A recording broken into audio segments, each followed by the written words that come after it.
All right, how's it going, guys? This is my section 4 book presentation.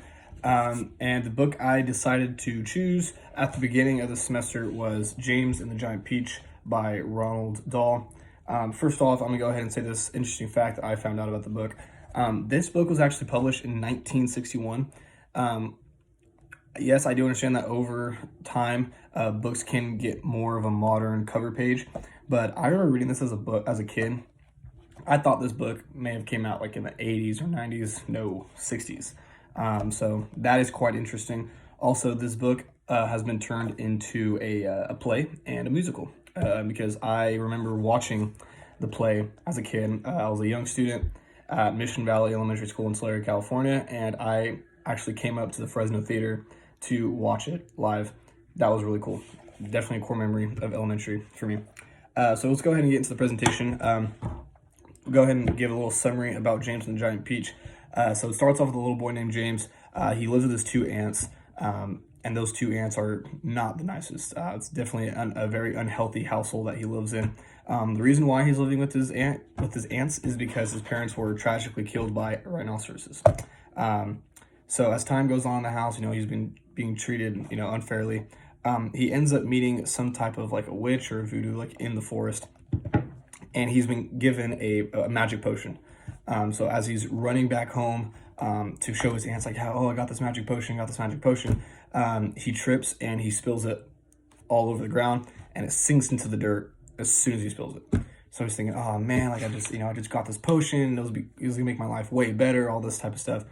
Eventually he sees that the potion forced a giant peach to grow in his yard.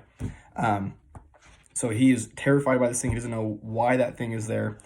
So inside the peach, he ends up finding a group of insects that you see on the cover page right there. Definitely have human characteristics. And some of these include, you have a worm. I believe you have I think it's a cricket, if I'm not mistaken. Grasshopper. And you have a spider, a centipede, etc. So you have a bunch of little insects right here. All right. All have human characteristics. And together, they go on a journey across the Atlantic Ocean, and they use the peach as their vehicle. That's how they get around that. During the journey, they get into a bunch of problems. Some include weather. Some also include a group of sharks that try to attack them. They all get out of the way, and they survive that. Eventually, they all land in New York City, where they are greeted as heroes. So they arrive in New York City, they're heroes. And I feel like I find this book to be heartwarming, in my opinion, because it is a story of hard work, a story of togetherness, and because of that, I think it deserves a lot of credit. I think it deserves to be considered one of the better children's books to be published. And as I said earlier, it's been turned into a musical and a play, so obviously it was pretty successful. So moving on, we're going to go ahead and talk about the visuals in this book. The visuals are quite interesting, especially for a chapter book like this. I remember reading this book, if I'm not mistaken, in like the second or third grade, if I'm not mistaken, around there. A lot of the pages in this book have images that take up almost the entirety of the whole page. Example right here, page 133.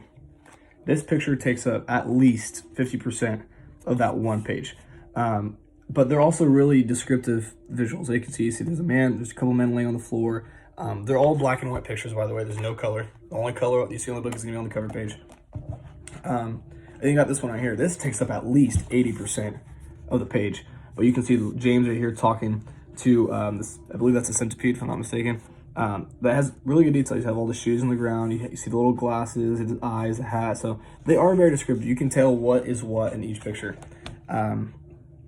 So yeah, the genre definitely gonna be fiction, mainly because obviously, you can't give insects do not have human characteristics. They can't talk to humans. Obviously, you can't travel in a peach. So pretty self-explanatory what genre this book is. And then the quote. So I'm gonna have a sip of water here. I'm getting thirsty given this presentation. All right, so the book, the quote from the book that stood out to me. It's a very famous one. But I remember reading this book and or reading the quote and remembering it from my childhood. So the quote here, I wrote it down. Let's see. It is, the greatest secrets are always hidden in the most unlikely places.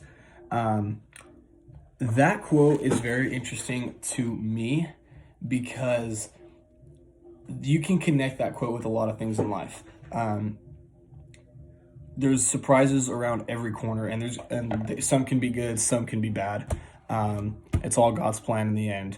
But sometimes you find out the best things in the worst possible ways, and you find out the worst things in the best possible ways. It's very hard to explain.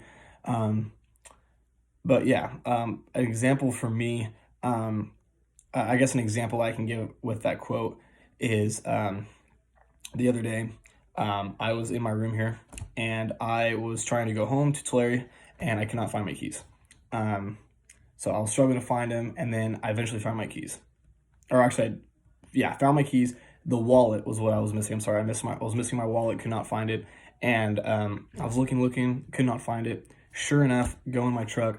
It is in the exact spot where my wallet would be. I usually put it in my back left pocket, and it was right there on that spot in the seat. So it's just, it's not an unlikely place, but it's definitely a place where it's like, oh, okay, like it's kind of a sign, it's a good thing it's right there. So yeah, that's another example I can give on that. So moving on here in the presentation, let's see, the strengths and weaknesses of the book. A lot of those for sure. One thing for sure is the visuals. I think that's a huge strength.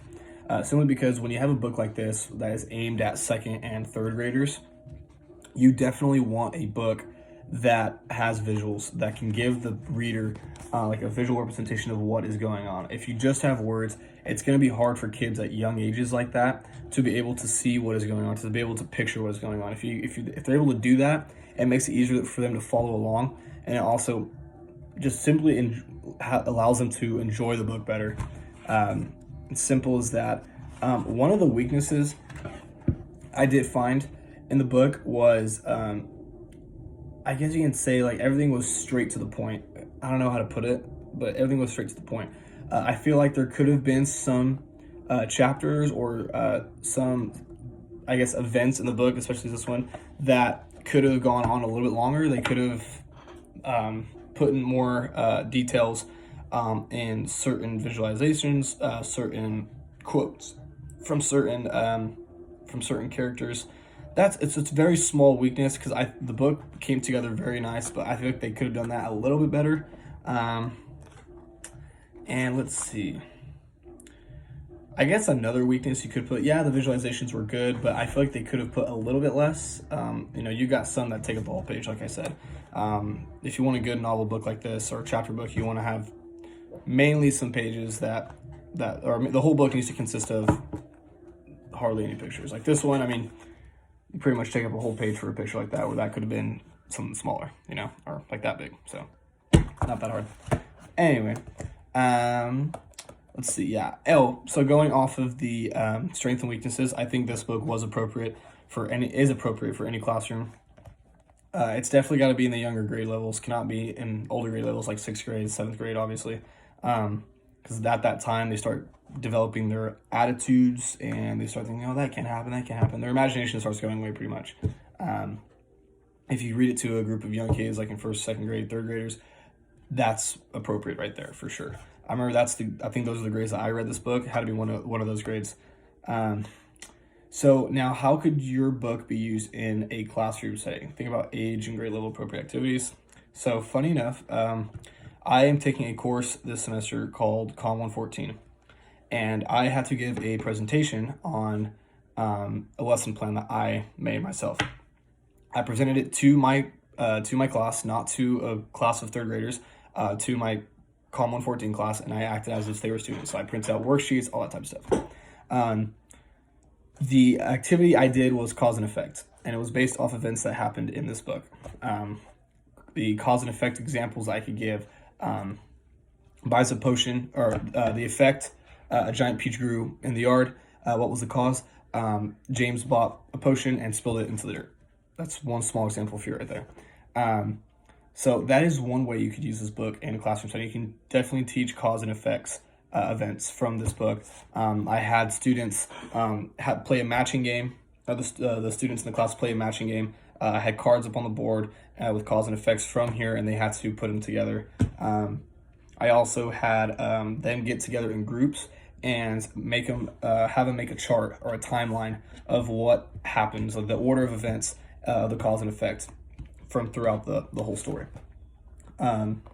So, like I said, this book can be used in many different ways. And I think this book contained lots of, I guess, moments that you can connect to life. Like going back to the quote, "Secrets around every little corner." That's a quote that you can hold on to your entire life and just, I guess, meditate on it. You can just think about all the events that happen in your life, and you can just think about that, and immediately you start thinking of James and the Giant Peach.